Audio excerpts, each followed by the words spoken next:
Today we're going to be talking about how to capture the light and shadow in your painting.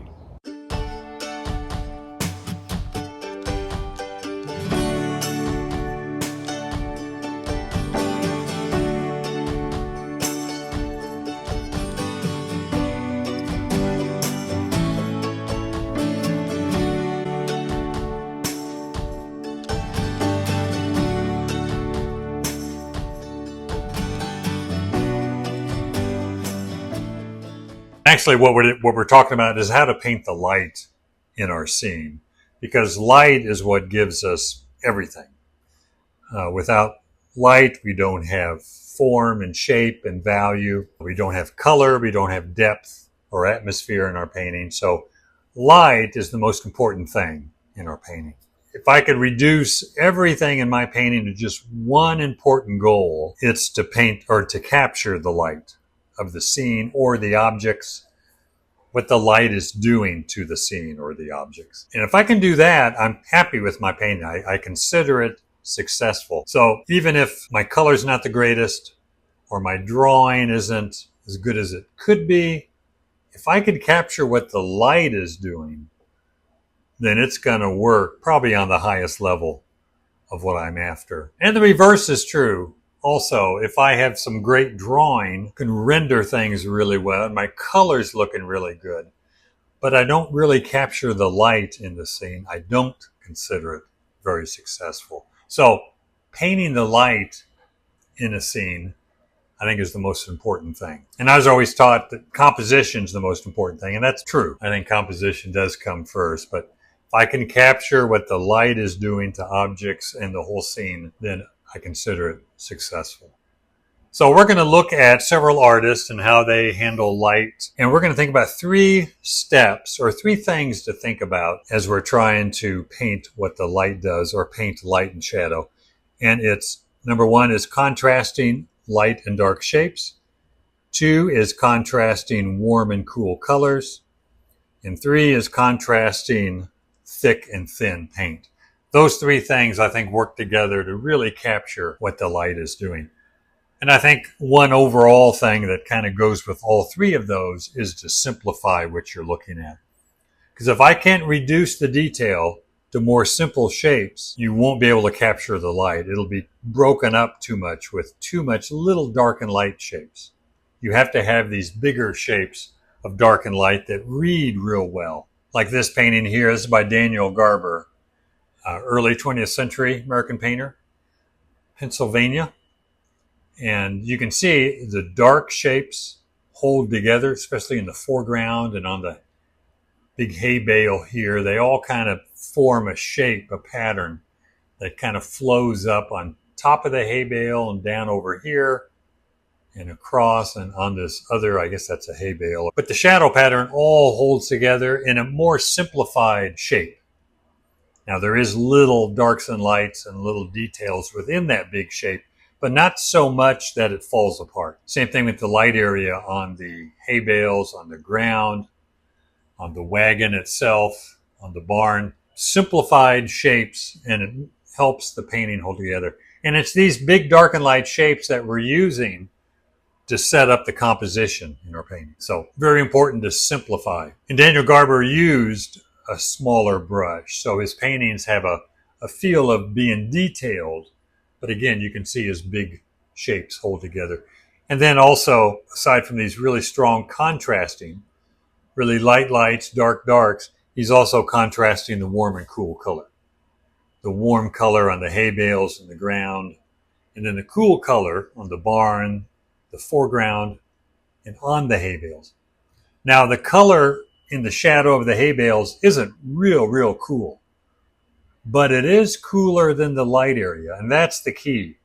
It's all relative. I can have warm shadows like this right here and up here. Those are warm shadows, and over here, but they're not as warm as the yellow-orange hay bale and on the ground.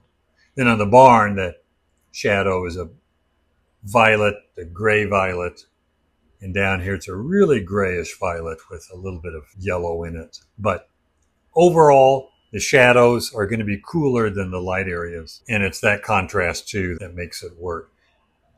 And then thick paint wise, you want to build up your light colors and keep your shadowed colors thinner.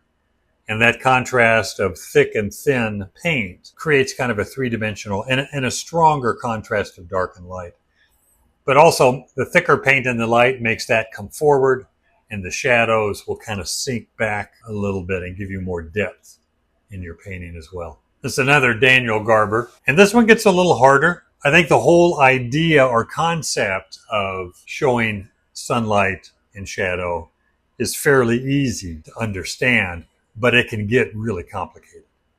So here, Daniel Garber has backlighting. In other words, the light is in front of the viewer, so the light is hitting the edges of the foliage, edges of the trunk, and the light is hitting the flat areas, the boats that are hitting the sunlight, the flat ground where it's not being covered up by cast shadow. But then the water is reflecting the shadow over the trees. And that's where things kind of change a little bit. This is a little bit warmer than the trees because the sunlight is hitting the water, warming it up. But at the same time, the water is showing the dark, cool contrast of the trees. So what should that be, warmer or cooler? And the answer is yes. I mean, it's both. You have cooler reflection with the effect of sunlight on top. So it does get complicated. But for the most part, the shadow areas, darker, cooler, and the light areas, lighter and warmer and thicker paint. The idea of simplicity doesn't always hold with Daniel Garber because he uses a smaller brush. So there's a lot of little dots and dashes, but he keeps his values separated, the lights and the darks, and he keeps them big shapes. He doesn't break them up with value change. He might use a small brush, which gives it that dotted feel, but he really keeps the shapes designed well and the values separated. This is a beautiful painting. Hard to do, this one. Anytime you introduce reflections in the water and then sunlight and shadow on top of that, it can become difficult. There's another backlit one by Daniel Garber. Very high key. And by that, I mean all his values are lighter. Did a video on, I think I did. Or somewhere in some video I talked about high key and low key. Key in your painting to set the values. So all the values are lighter. The lights are really light. And the shadows are lighter also. Still, it's the same value relationship, but he's just made them all real light.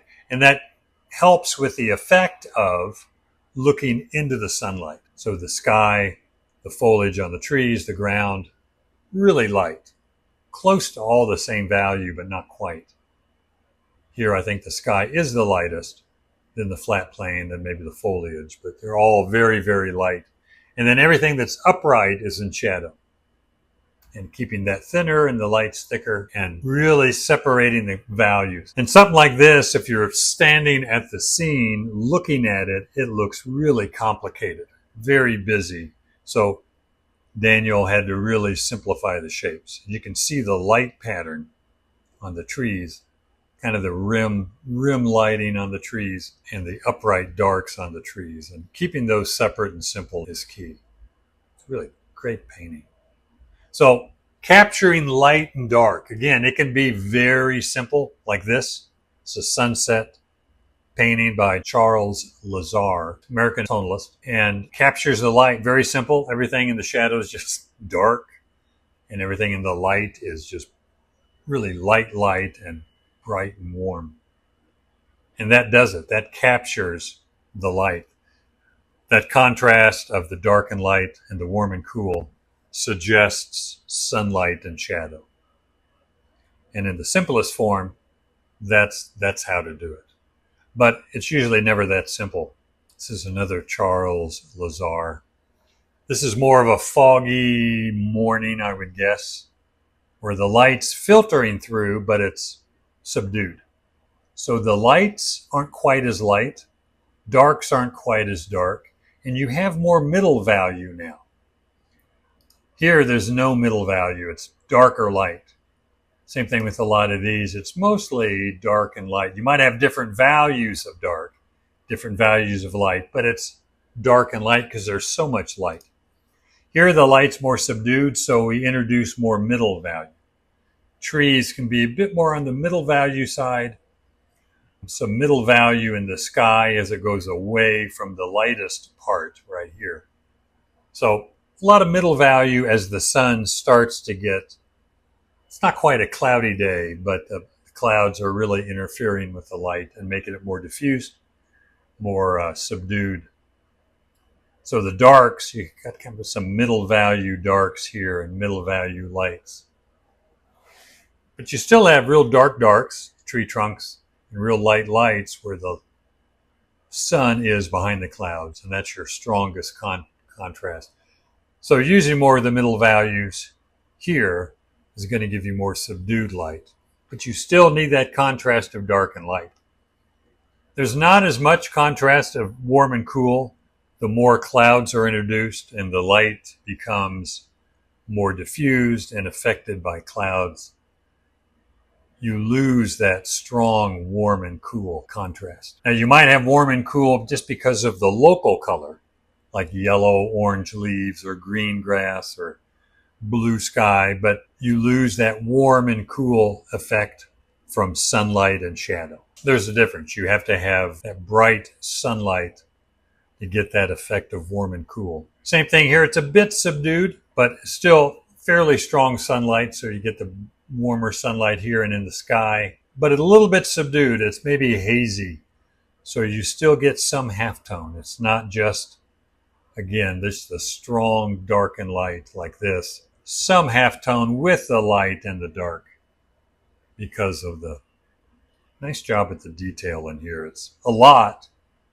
Again, this is Charles Lasar also. A lot of detail down here, but it's very well done. And the strong detail in the foreground compared to or contrasting the almost no detail in the background really creates a lot of depth. Now on a cloudy day, this is a painting by George Sauter, another Pennsylvania painter. Cloudy day, you have the absence of the bright, warm light and the dark, cool shadows. So you don't have any of that. And you don't have the dark and light contrast either. Again, like here, the real strong shadow pattern, the real strong light pattern, you don't have that here. So what you have is you have the values created by, in this case, the dark doorways of the barn, dark doorways of whatever that is. Underneath the bridge, the tree trunk is dark. So you have spots, areas of real dark because of the absence of light. But again, not the big shadow patterns like on a sunlit day. So you have to simplify those smaller dark areas and smaller lights too. You got the light snow, light sky, the light on the barn, but you have a lot of middle value too. On the more cloudy day it is, the more you're going to have middle value working its way in. And that kills any effect of bright sunlight. So if you wanted to paint bright sunlight, don't paint a lot of middle values. Here's a black and white of the same painting, and you can see value-wise, you got your real dark darks, your light lights in the snow in the sky, but a lot of middle. Things just kind of meet in the middle on a cloudy day with smaller, strong darks and strong lights. Now, this is snow, so it's going to have a lot more lights than your usual cloudy day. If this was green grass, it would be a little more middle value. Here's a brighter, stronger sunlit painting, Hansen Puthoff. Very strong, bright light in the background. And you get the big shadow pattern in the foreground and shadow pattern in the background. But the sunlight is way in the distance, so it's slightly muted. It's still light and warm, but the color is not as saturated. It's not as bright like the yellow tree here is. That's a stronger color, a more primary color, and the sun hits it, it's going to be brighter. But the rocks are a more neutral color. It's moving more towards grays and it's further back. So the effect of atmosphere and dust and everything is going to make the color more muted. The shadow patterns here are real strong contrast of real cool shadows on the mountains and warm grays in the light area. So again, you have the warm and the cool. Trees mostly all in shadow against the sunlit mountains. And the dark shadowed trees are a lot darker than the dark shadowed grass. So that's separation also. It's all in shadow, but you got to separate those two planes so it doesn't flatten. And his paint's fairly thick. I've seen a few of his, and he does build up the lights thicker than the darks, but he uses thick paint overall quite a bit. Here's another one of Hanson Puthoff's, capturing that California haze that's always there. But you can see the strong dark values in the mountains, the trees, and kind of dappled around in the foreground against the light shape. So that dark and light contrast value-wise and color temperature-wise. Now the mountains are a cool color. They're kind of a grayish violet to grayish green. And it's a cooler color, but he's put enough yellow or orange in it to warm it up compared to the shadow on the mountains. So again, it's always a comparison between the sunlight and shadow. This is a great one here by Frederick Edwin Church, American painter, and it's an iceberg floating out in the ocean somewhere. And of course, his color is great. This warm yellow-green sky, which I don't know why it would be yellow-green, but it works great. And sometimes thinking outside the box color-wise makes your painting a lot more interesting.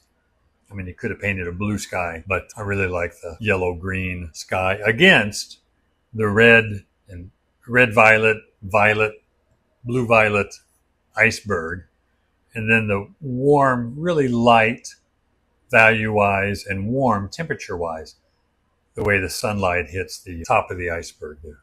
And it hits this tip a little less, but still warms it up slightly, and then contrasting the real dark water. So even though this sky is a yellow-green, which is really warm, it's still cooler than the sunlight on the snow. Really nice, dramatic painting.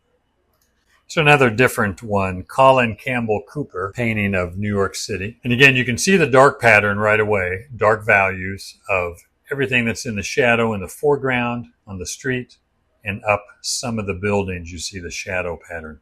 Really blue against the really yellow white building.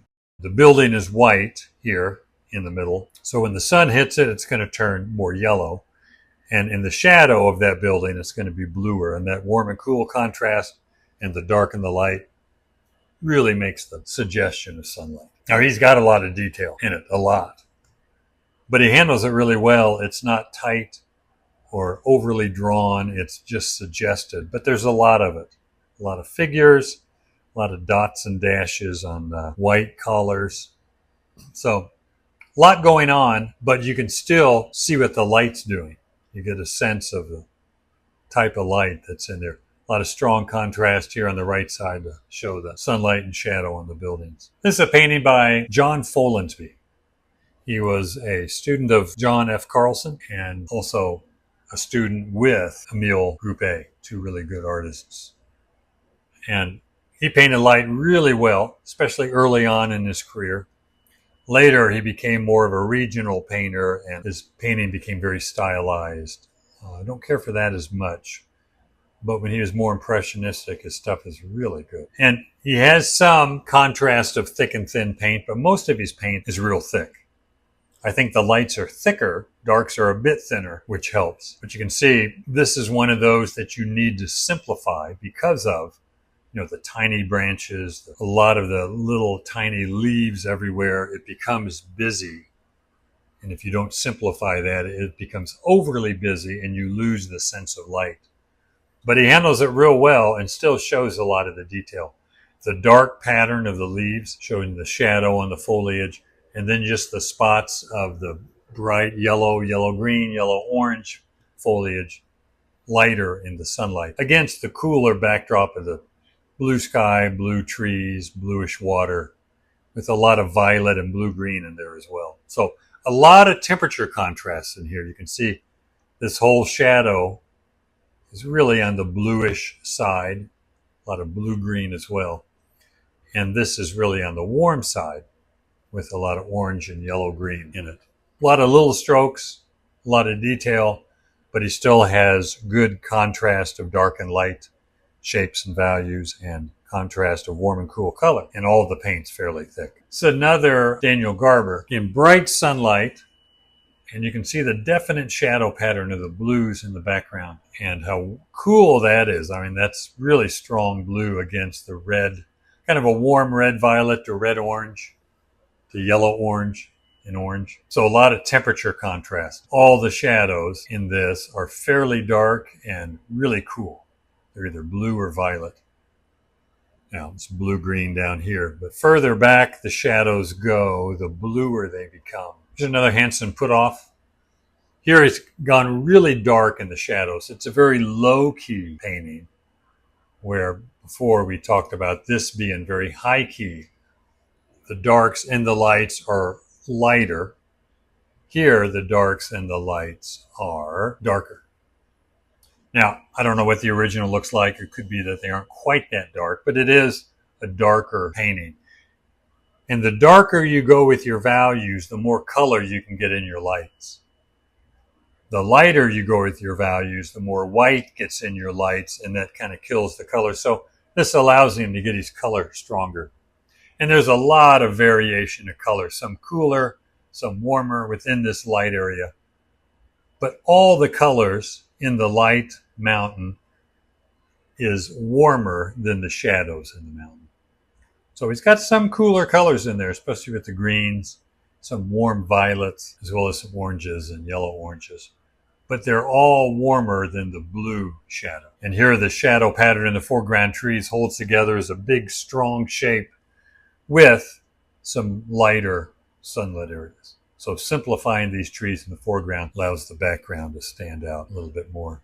It's another Colin Campbell Cooper. He didn't just paint New York City. This is Yosemite. And a lot going on in the shadows, in the light areas. A lot of texture, subtle value changes, but he still has the contrast of dark and light value and warm and cool color. And thick and thin paint. His lights are really built up.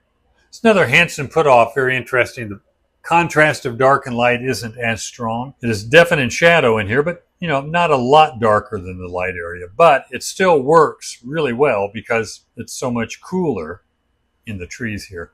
Now the grass is still pretty warm. This grass in the foreground is a yellow grass, but even though it's yellow is a warm color, it's still cooler because he has got blue or blue-violet in it, or maybe a little black.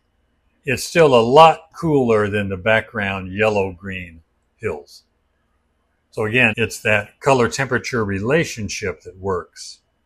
It's kind of relative compared to what's next to it. Beautiful painting. The spots of blue for the shadows is really contrasts the warm really well. A few of my paintings here where I'm trying to suggest the light. Here I'm using kind of layers of dark and light. Foreground is in shadow, middle ground back in there is in light hill back in there, and then darker hill in the background. Now the background hill is in shadow, but it is dark. The only real strong shadow is this foreground shadow. And keeping everything in that darker, cooler than in the middle ground is my goal here. Here's one in Colorado, and again, same thing. I got the foreground shadow, middle ground, sunlit area, then another shadow in the background, then another strip of sunlight, and then a strip of shadow, and then finally some light and shadow in the background. So setting those shapes up, real important, and getting the value contrast between them, and then of course the temperature. Now the shadow in the foreground isn't real bluish, but it is a blue-green. Some of it's yellow-orange and orange-green, but it is cooler than this yellow-green in the sunlit grass. Same thing on the horse. Got dark light, warm, cool. And the more you can push that, the better. If you're used to just copying what you see, it'll be hard to get that temperature contrast. So don't copy what you see. Force the colors in the shadow, maybe a bit cooler, and the shadows are the light areas a bit warmer. So you get that warm and cool contrast. Another one here, again, foreground, shadow. I don't always do that, even though it looks like it. And then middle ground, light and dark, and then background light and dark. Trying to keep the shadows more simple and doing some variation in the light area. Any detail is going to be more in the light area here than in the shadow. And the shadow in the foreground is big enough that it gets lighter. The smaller the shadow, like you can see amongst the rocks here, shadows in the rocks and between the rocks, they get really dark. But the bigger the shadow over the whole foreground, it gets lighter and lighter when it gets bigger because there's more ambient light and light from the sky kind of bouncing around and it makes those shadows lighter, but you still have to have separation between that and the light area. Real quick, look at the color wheel so we can talk about color temperature. On the color wheel, and these are all the colors I use, colors from the color wheel, or I can use the colors on my palette to mix together and come up with the colors on the color wheel. But the colors on the right side, red, orange to yellow, green, are all warm colors because they all have yellow in them. Then the colors on the left side, from blue, green to red, violet, are all cool because they all have blue in them. Red and green are neutral. If I want a warm red, I have to use red, orange. Cool red, I have to use red, violet. Same thing with green. But even though I might have orange, and yellow in my shadows because of the color of the grass or trees or building or whatever, I'm going to add the violet, blue, red, violet in there to cool them down so that I have that contrast. Same thing in the light area. I can have a blue-violet house, but I have to add some yellow-orange or orange to make it look warmer. But typically, I want that strong contrast of warm against cool. Well, that will do it, and we will see you next time.